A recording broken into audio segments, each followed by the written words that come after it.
Karena gua masih nggak percaya, akhirnya mereka nantangin gua buat ngetes secara langsung di depan mata. Nah, setelah dites berkali-kali dengan nilai tekanan yang sama, jujur gua kaget banget. Karena suara gesek yang dihasilin sama oli BM1 itu bener-bener jauh lebih halus. Selain itu mereka juga ngeliatin perbedaan dampak gaya geseknya dari kedua besi yang dipakai sebagai media uji. Dan hasilnya...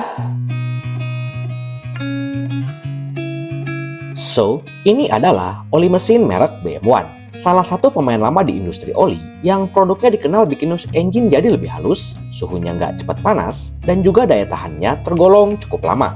Nah, seperti yang kalian tahu, kalau gua itu nggak percaya sama gimmick marketing. Jadi kalau soal noise engine halus dan suhu mesin lebih adem, tentunya gua lebih percaya sama oli yang viskositasnya jauh lebih kental. Karena baik itu secara teori dan juga experience, hal ini emang udah gua buktiin sendiri di beberapa motor gua. Nah, FYI, ada salah satu komentar di Instagram gua yang ngebantah pendapat ini. Soalnya menurut dia, nggak cuma oli kental aja yang bisa bikin noise engine jadi lebih halus. Katanya ada juga kok oli yang viskositasnya nggak kental, tapi bisa bikin suara mesin jadi berasa tetap smooth. Ya emang sih, kalau soal kekentalan oli, itu nggak bisa dilihat cuma dari angka saingnya aja. Soalnya nilai indeks viskositas pada datasheet oli bisa dibilang untuk angkanya bakalan jauh lebih akurat. Tapi kan masa iya sih, oli 10W30, noise engine-nya bisa sama halus kayak oli yang viskositasnya 15W50. So, setelah debat kusir, akhirnya dia ngasih tahu kalau katanya hal ini ada bukti aktualnya di laman YouTube resmi BM1. Dan setelah gua cross check, ternyata emang beneran ada salah satu video tentang pengetesan oli pakai suatu metode alat uji. Jujur sih di situ, gua masih belum percaya sama hasil pengujiannya. Karena bisa aja kan videonya nggak natural dan diset sedemikian rupa supaya produknya terkesan jadi lebih bagus. Ya namanya juga video buat jualan. Nah karena nggak yakin, akhirnya gua nge-DM pihak BM1 buat tanyain perihal video pengetesannya. Dan di situ untuk responnya sih mereka nyoba ngeyakinin gua dengan beberapa argumen. Cuman karena gua masih nggak percaya, akhirnya mereka nantangin gua buat ngetes secara langsung di depan mata. So, tanpa mikir panjang, akhirnya gue mengiyakan dan langsung ngatur jadwal buat ketemuan.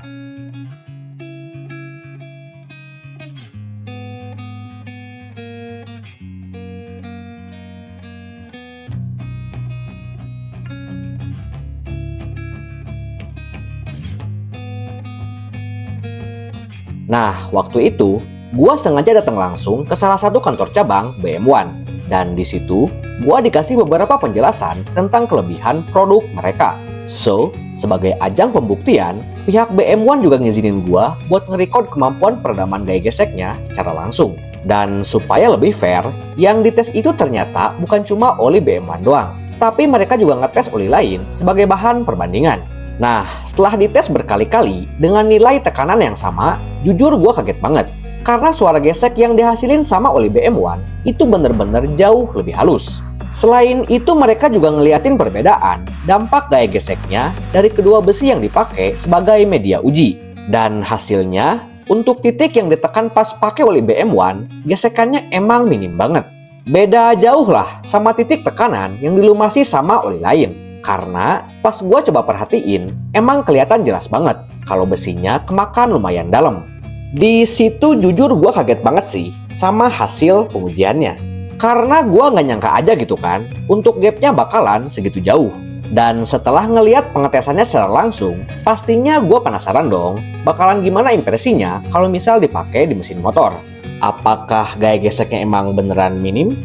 Bener nggak sih noise engine bakalan halus? Suhu mesinnya nggak cepet panas? Plus daya tahannya bisa tahan lama. Nah, buat ngobatin rasa penasaran, akhirnya pas arah balik, gue sempetin dulu nyari bengkel dan beli oli BM1 buat si Vario. Ya, biar sekalian gue tes aja kan, kayak gimana performanya pas dipakai jarak jauh. So, setelah olinya diganti, di situ gue langsung dengerin secara seksama kayak gimana perbedaan suara mesinnya. Dan wow, untuk noise engine yang dihasilin pas pakai BM1 PC 1500, suaranya jujur emang jadi lebih halus. Selain itu, gemuruh mesin yang sebelumnya lumayan berasa, sekarang jadi terkesan jauh lebih minim. Asli John, gua nggak nyangka banget sih. Soalnya kan viskositasnya itu cuma sebatas 10W30. Tapi untuk peredaman noise engine-nya berasa kayak lagi pakai oli kental. Goks. Dari suara mesin, lanjut kita bahas karakteristik fuel power dan juga temperatur suhu mesinnya.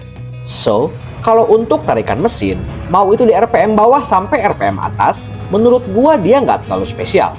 Ya, so-so lah. Feel-nya nggak enteng-enteng banget, tapi juga dia nggak seberat kayak oli kental. Gua rasa sih kalau buat riding santai harian, oli ini bakalan cocok banget.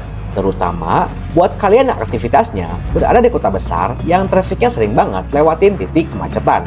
Soalnya selain feel powernya masih tergolong oke, oli ini juga tentunya nggak bikin suhu mesin jadi berasa cepat banget panas. Gua pribadi sih ngerasa oli ini tuh mampu ngejaga temperatur suhu mesin motor Vario gua tetap berada pada tingkat batas wajarnya.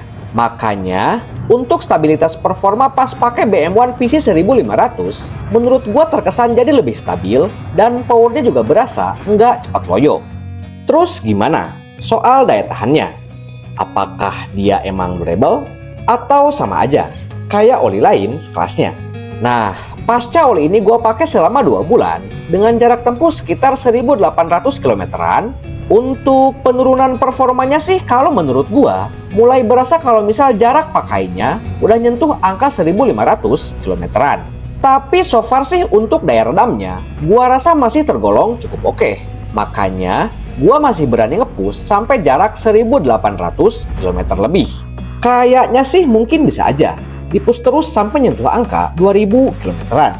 Cuman karena viskositas atasnya cuma sebatas 30, jadinya gua agak ragu karena takut penguapannya udah terlalu banyak. Tapi ternyata perkiraan gua meleset. Soalnya untuk volume oli pas gua drain, bisa dibilang penyusutannya tergolong minim banget. So, meskipun base-nya itu masih semi-sintetik dan grade apinya juga cuma sebatas SL, tapi overall gua cukup puas kok sama performa keseluruhan dari oli ini. Ya, karakternya masih masuk lah sama kriteria gua dan juga sama karakter mesin motor Vario gua. Nah, dengan harga 80 ribuan, menurut gua dia layak banget kok buat jadi bahan pertimbangan. Emang sih, dari segi harga, dia bukanlah yang termurah. Karena di pasaran masih banyak kok oli yang harganya di rentan harga 70, 60, 50, atau bahkan cuma 40 ribuan. Tapi, mesti kalian ingat juga, kalau oli mesin di kelas harga 40-50 ribuan, rata-rata daya tahannya maksimal cuma bisa tahan sampai 1000 kilometeran. Atau ya untuk durasinya sekitar 1 bulanan lah. Jadi kalau misal dikalkulasiin, gua rasa sih hasilnya bakalan sama aja kan? Tinggal tentuin sendiri. Ambil yang 50 ribu tapi setiap 1000 kilometer harus ganti. Atau yang 80 ribuan tapi bisa tahan sampai jarak tempuh 1800 kilometeran.